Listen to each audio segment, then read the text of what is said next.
Hello. Ever find yourself wondering if life could be a little better? Yeah, me too. It's something most of us think about at some point. You know, things go wrong, don't they? Pretty regularly, in fact. The boiler breaks, family drama happens, you catch a cold just before a big trip, and sometimes you just want to throw your hands in the air. You want to say, "Really? Again?"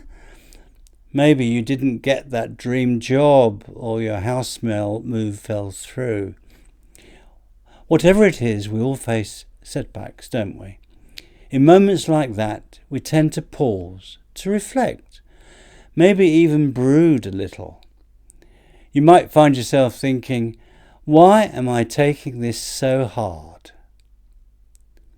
It's almost like life is nudging us to notice the gap between what's happening around us and how we're feeling about it. We start to realize that there's a difference between our outer world and what's going on inside us. Now, the spiritual writer and psychologist Maurice Nicoll put it this way: to change one's life is not to change outer circumstances. It is to change one's reactions. To change one's reactions. Now, it's easy to think happiness comes from a comfy life, nice holidays, or even winning the lottery. And sure, that stuff can help, especially if you're struggling financially. But study after study shows that beyond basic needs, more money doesn't actually make us happier. Even then Prime Minister David Cameron once said, we should notice not just on GDP, gross domestic product, but on GWB, general well-being. His idea was when we're doing better emotionally, society as a whole thrives too. Now, sometimes after a tough period, a breakup, a childhood of feeling controlled or ignored, or some other trauma or continued bad experience, we think, I need a total reset. Now, you might mean moving to a new country, taking on a new identity, changing a name, or even radically altering your appearance. But here's the thing. Do these changes really touch that deeper part of us? Or are they just symbolic gestures? Like wandering a wand and hoping for magic? Like going abroad and taking your troubles with you? True change, the kind that makes us feel whole, comes from within, not from switching up our outsides. What about some good news, please? Well, most people are waking up to this idea. By the early 2000s, and that's 25 years ago now, almost half of GP practices in England were offering access to alternative and spiritual healing approaches, not just to their own drug medicines. Hospices now often focus on holistic counselling, and even schools are getting on board, sometimes offering yoga, tai chi, and emotional well-being programs for kids. So yes, there are opportunities out there to start living better from the inside out. Ever had that feeling then that something's missing? Like you're stuck repeating the same mistakes or saying the same things you regret later? I've definitely been there. Maybe we long for something different but can't quite put our finger on it. Maybe we feel low, unmotivated, or just off. It's easy to push those feelings aside and wait for things to magically get better.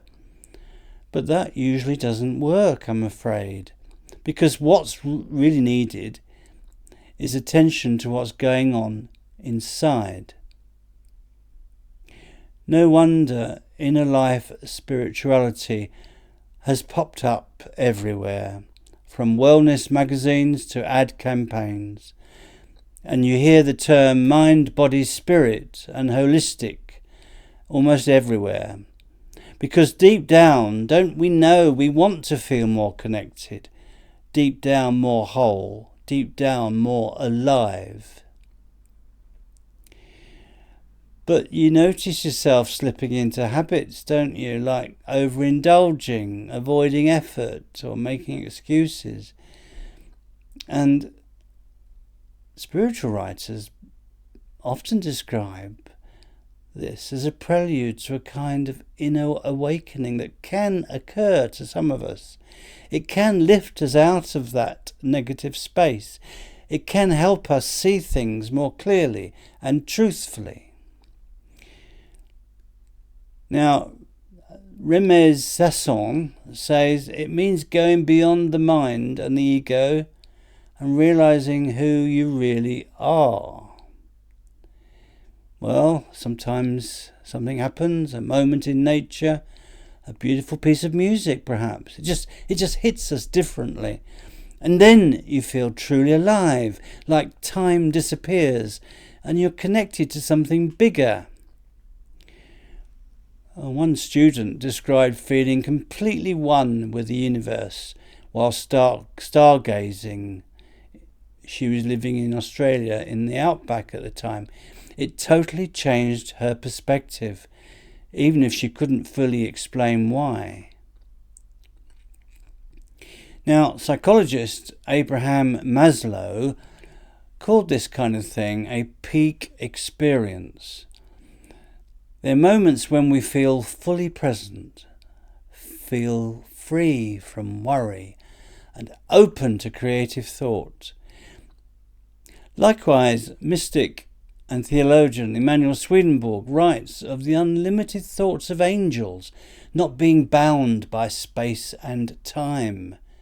They are not tied to events or places like we are, but come from a higher awareness. And maybe you've had a moment like that, where a speech, where a book or a song or whatever moved you deeply. Moments like these can stir up something powerful, perhaps a desire for meaning, for connection, for growth. Albert Einstein once said, "There are two ways to live. You can live as if nothing is a miracle, or you can live as if everything is a miracle." Now that shift in perspective might be exactly what we need in order to figure out what's missing and what needs to change.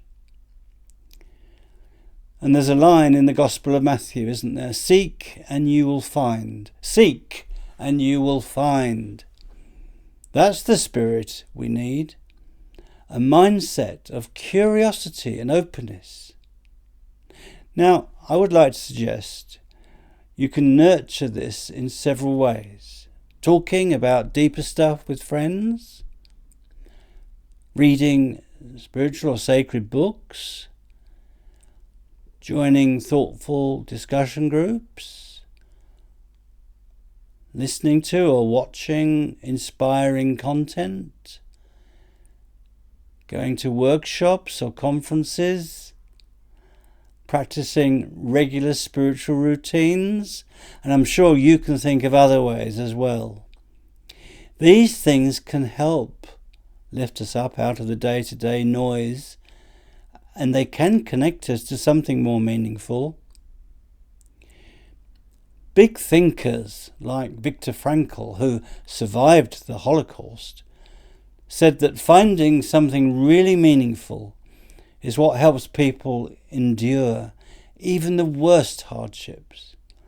For him, the will to find meaning was what gave life its depth and its resilience.